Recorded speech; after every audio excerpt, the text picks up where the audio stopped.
Jawa Barat ya, pesantren Al Muhajirin Purwakarta. Ah, Ini kan Al Muhajirin kan banyak juga ininya.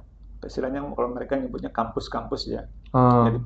pondok-pondok ininya cabangnya gitu. Nah, kebetulan P3M masuk tuh di salah satu pesantrennya atau kampus yang utamanya, yang Oh, induknya. induk Jadi santrinya sekitar seribuan, ya, sekitar 1000. seribu. Nah, Halo sahabat sahabat JBPI TV, jumpa kembali sama saya di ruang podcast sahabat JBPI. Teman-teman semua, ini masih di momen-momen yang bersejarah, yaitu momen Hari Santri. Kita di podcast hari ini kita akan eh, belajar mengambil sebuah inspirasi dari sebuah gerakan yang sangat nyata dalam upaya menjaga bumi. Kita tahu ya, bumi kita tuh sudah sangat tua, sudah sangat lama, dan ternyata makin bertambahnya penduduk seperti itu, ada sebuah masalah besar, yaitu masalah tentang pengelolaan sampah. Di Indonesia, KLHK yaitu mencatat setiap tahunnya itu ada 60-an 60-an ton, itu 68 sekian ton untuk sampah yang diproduksi.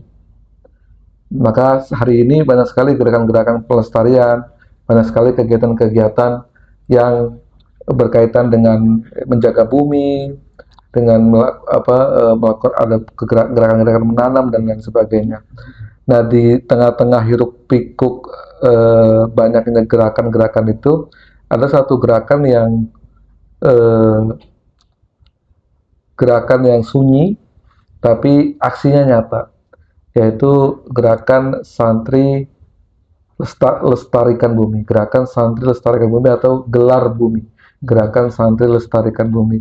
Ini sebuah inisiasi dari P3M, Perhimpunan Pengembangan Pesantren dan Masyarakat, yang memiliki program pengolahan sampah dan mengadvokasi atau mendampingi kurang lebih 10 pesantren ya Pak, 10 pesantren dalam upaya pengelolaan sampah.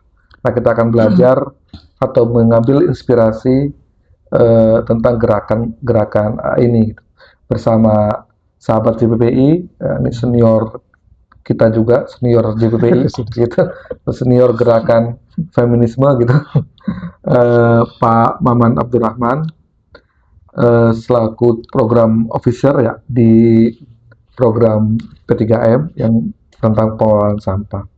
Pak Maman, saya ingin memulai dengan bertanya tentang apa sih triggernya, apa yang mendorong P3M itu menginisiasi program ini dan gerakan ini, yaitu gerakan santri lestarikan bumi ini, Pak.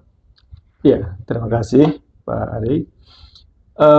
Tahun 2024 itu sekitar bulan Agustus ya, kami di P3M itu eh, membincang ya, membicarakan sebenarnya masalah-masalah apa sih yang ada di pesantren ini gitu. Nah, setelah kami identifikasi eh, salah satu masalah, persoalan, problem yang nyata di pesantren itu adalah masalah limbah. Hmm. Masalah limbah. Nah, di dalamnya salah satunya adalah sampah. Gitu.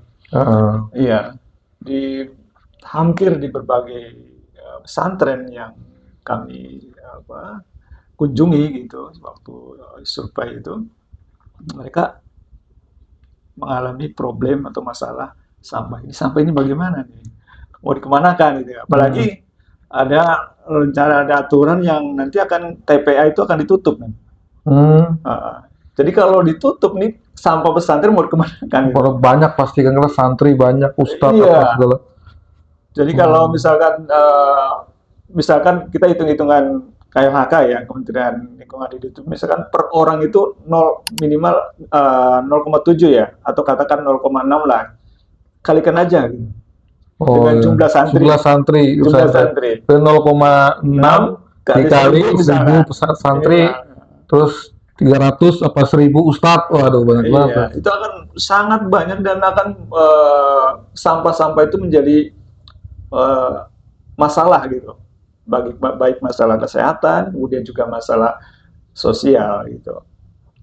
Apa namanya, bau sampah kemana-mana dan juga akan apa namanya, ada komplain-komplain dari masyarakat karena itu kan ininya, dampak ininya terhadap lingkungan di sekitar pesantren juga, tidak hanya di pesantren tapi juga di masyarakat di sekitarnya. Nah, dari pengamatan itu, dari kita coba lihat-lihat persoalan pesantren itu, kita mencoba untuk kira-kira apa yang perlu kita bisa lakukan oleh P3M gitu, untuk sama-sama mengatasi masalah ini. Nah, kemudian kami di P3M itu sepertinya perlu kita pendampingan. Perlu pendampingan pesantren, perlu ada penguatan di pesantren-pesantren yang ada ini untuk bagaimana mengelola sampahnya sendiri sajalah gitu. Jangan masyarakat sampahnya sendiri aja itu dikelola dengan baik sehingga sampah itu diatasi gitu. Teratasi, syukur-syukur itu akan berdampak secara ekonomi. Jadi ada manfaat ekonomi yang diharapkan. Ekonomi hijau gitu ya Pak? Iya, betul. Diharapkan di samping persoalan sampah teratasi, tapi juga kedepannya bisa ada nilai ekonomi yang bisa didapatkan. Gitu. Oke, jadi kemandirian pesantren gitu ya Pak? Diharapkan seperti itu kedepannya. Keren sih. Keren.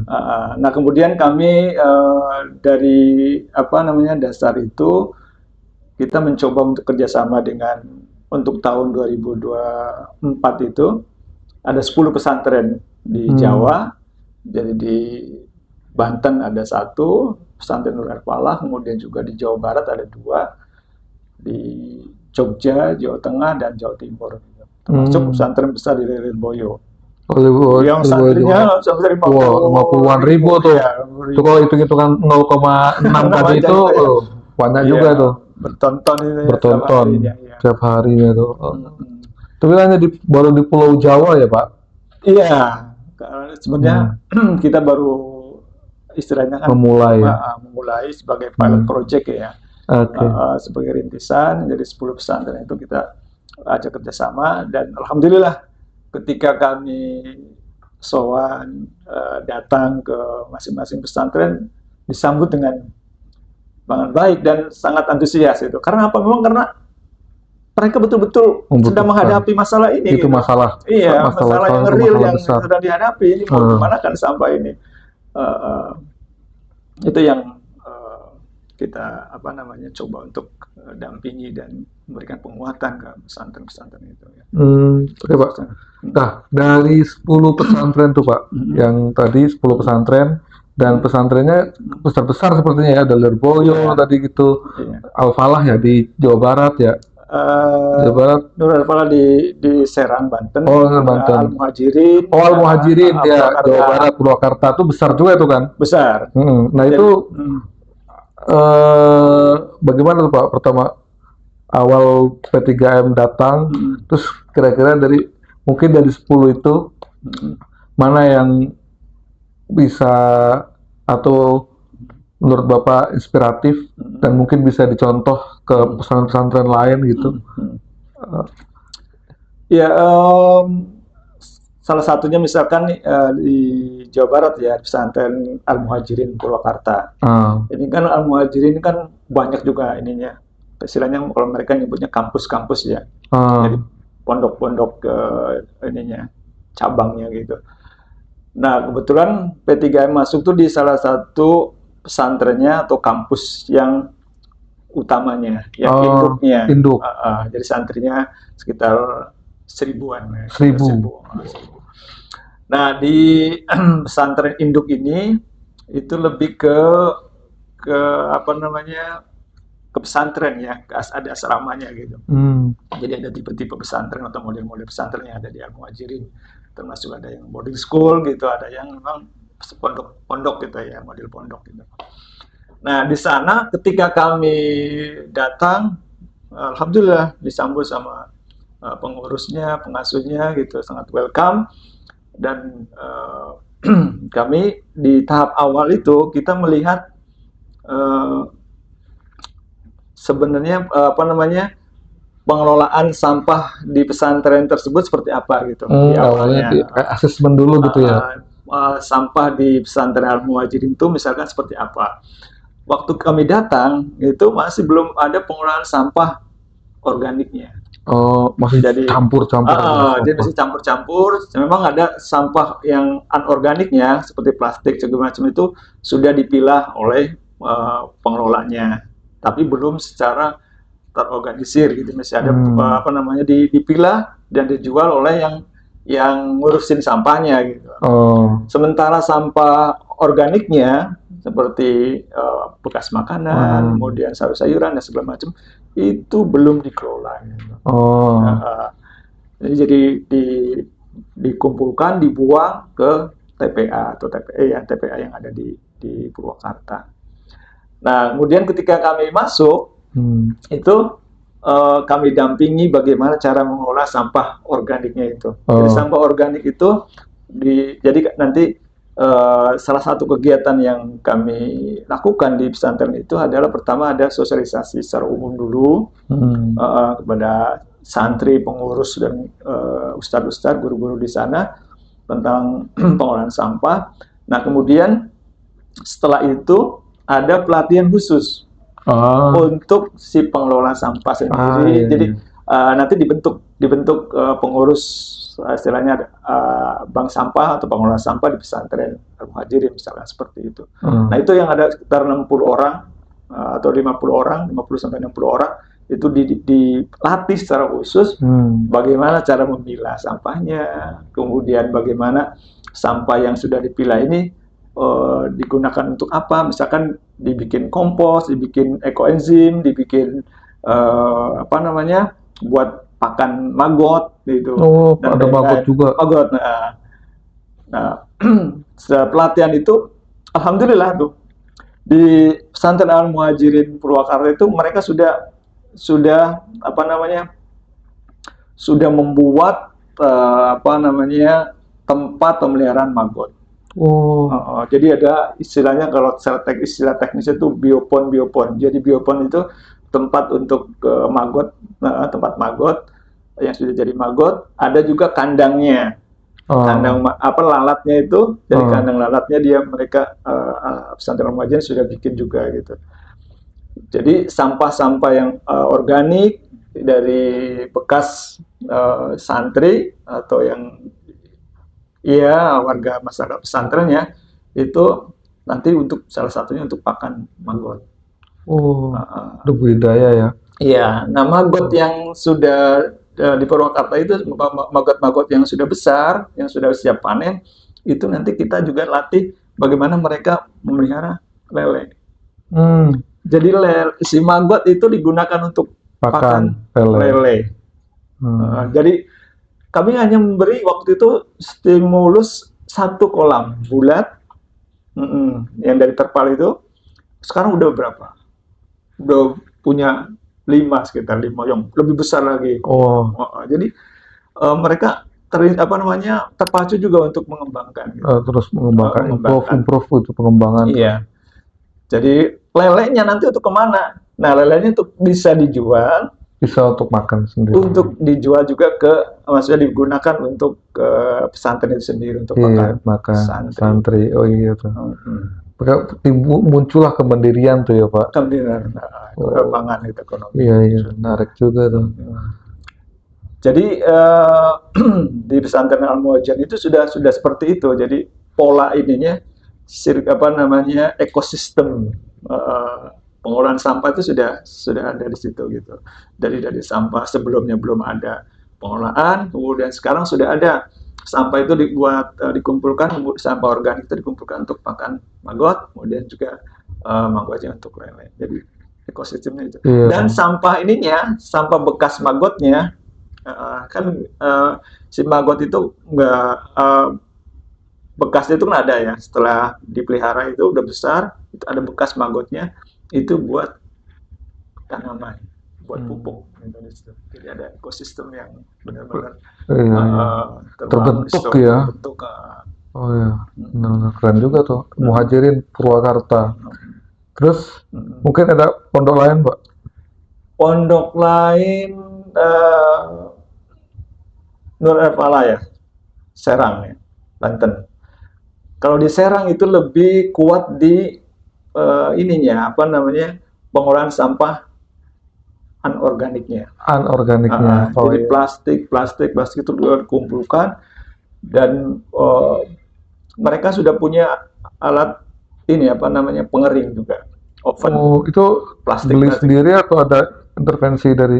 Kebetulan kan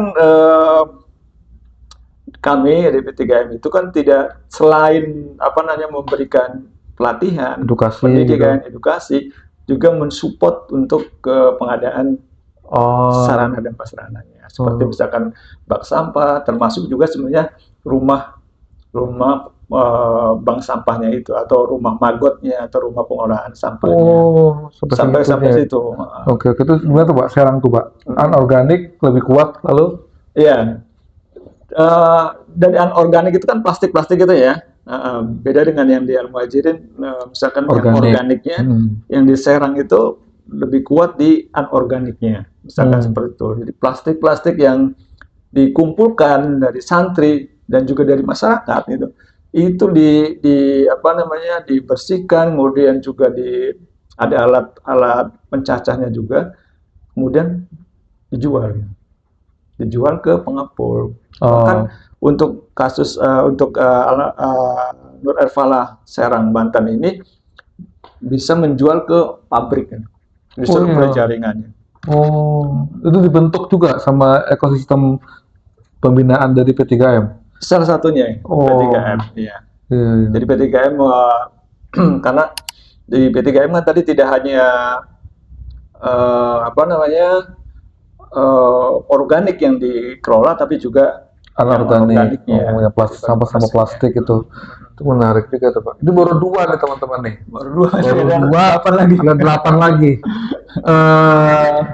Saya tahu Pak Maman menulis itu dalam buku ya bersama Mas Badrus ya. Iya, pengalaman itu ditulis dalam buku dengan judul 10 kisah pengolahan sampah pesantren. Jadi apa namanya, iya 10 kisah pengolahan sampah pesantren. Jihad santri mengolah sampah, atau jihad santri merawat bumi, 10 kisah pengolahan sampah pesantren.